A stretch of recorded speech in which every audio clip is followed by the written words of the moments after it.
Machine कई निर्माण कर्मियों के बराबर काम करती है। ये कंक्रीट की परतें बिछाती है और 1 घंटे में 4 वर्ग मीटर दीवार बना देती है। यूरोप की सबसे विशाल 3D प्रिंटेड इमारत इसी तरह बनाई जा रही है। इस औद्योगिक इमारत में खिड़कियां नहीं है। साइट मैनेजर शिकायजी ओनो नाइजीरिया के हैं और जर्मनी से पढ़े हैं। वे काम की प्रगति से खुश हैं। जब हम इस तरह के आर्किटेक्चर वाली जटिल इमारतों की बात करते हैं, जहां आपके पास घुमावदार आर्किटेक्चर हो और इसके लिए आपको खास तरह के खांचे बनाने हो, तो पारंपरिक निर्माण की तुलना में हमारी रफ्तार 3 गुना से भी ज्यादा है। साइलो में 2 दिन के लिए पर्याप्त कंक्रीट है। पाइप में लगी टूटी से होते हुए कंक्रीट एक निश्चित क्रम में आगे बढ़ता है। ये प्रक्रिया न केवल ज्यादा तेज है, बल्कि इसमें सामान और मजदूरों की जरूरत भी कम है।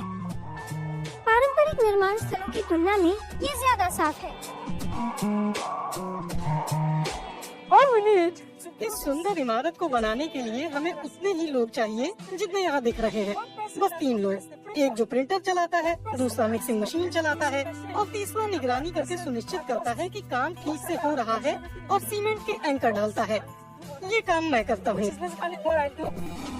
बतौर साइट मैनेजर कोको को कंक्रीट मिक्सर को चेक करने का जिम्मा है। वे अपने स्मार्टफोन पर भी दफ्तर का काम करते हैं। बाकी निर्माण स्थलों की तुलना में यहाँ ज्यादा आराम से काम होता है। इंटरवल में वे दोहरी दीवारों को सहारा देने के लिए एंकर लगाते हैं। उनके साथ ही कंप्यूटर स्क्रीन पर 3D प्रिंटर की निगरानी करते हैं। लेकिन 3D प्रिंटर को कैसे पता चलता है कि क्या प्रिंट करना है?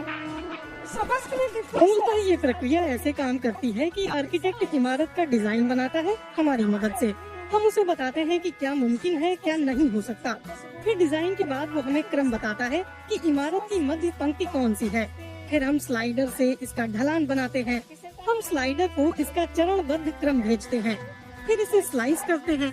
फिर हमें एक जी कोड मिलता है, तब हम इसे प्रिंटर में भेजकर प्रिंट करना शुरू कर देते हैं। इस इमारत को बनने में 6 महीने लगेंगे।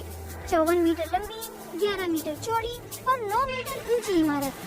इसमें खिड़की की जरूरत नहीं है क्योंकि यहाँ केवल कंप्यूटर सर्वर रखे जाएंगे। आर्किटेक्ट यान फोकमान ने अब तक की सबसे बड़ी और सबसे ऊंची 3D प्रिंटेड इमारत डिजाइन की है। ये स्टील गिर्डर्स की मदद से संभव हो पाया, जो 3D प्रिंटर निर्माण में एक नई चीज है। इसकी खासियत ये है कि आप निर्माण के तरीके के साथ प्रयोग कर सकते हैं और जान सकते हैं कि आर्किटेक्चर के नियमों में रहते हुए क्या बना सकते हैं। किसी और तकनीक में ये संभव नहीं है और इसी चीज ने हमें प्रेरित किया।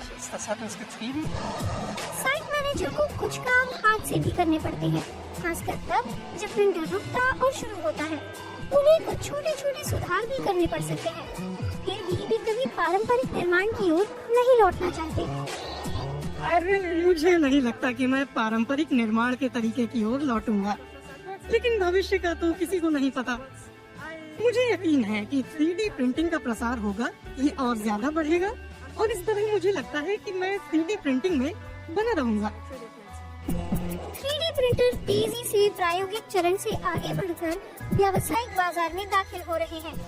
जहां तक शिकायतें उंगली की बात है, उनके 3D प्रिंटर के पास अगले 2 साल तक के लिए निर्माण कार्य के पर्याप्त कॉन्ट्रैक्ट हैं।